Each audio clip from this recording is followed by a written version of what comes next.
आगे है लोगों का जीवन। हर्षवर्धन के शासनकाल में हेन सांग ने भारत का भ्रमण किया था। हर्षवर्धन के समय में जो हेन सांग थे, जो चीनी यात्री था, वो उसने भारत का भ्रमण किया, यानी पूरे भारत में घूमा। वह 629 ईस्वी में भारत पहुंचा था। उस समय वह सिर्फ 26 वर्ष का था। अपनी वापसी पर उसने जो यात्रा संबंधी लेख लिखे थे, भारत उसके राजा, किसके बारे में लिखा? भारत के राजा, निवासी और समाज के संबंध में बहुत कुछ बताता है। उसने जो चीज़ें लिखी है, किसके ऊपर? राजा के बारे में, निवासी जो यहाँ के लोग थे, समाज जो वहाँ का था उस समय का, उसके बारे में बहुत कुछ बताता है।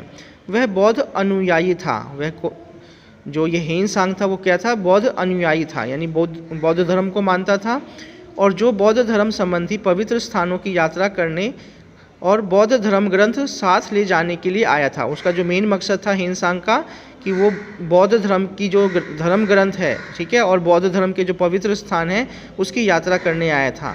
फाहियान की भांति उसने भी अपनी यात्रा गोबी रेगिस्तान को पार कर आरंभ की थी।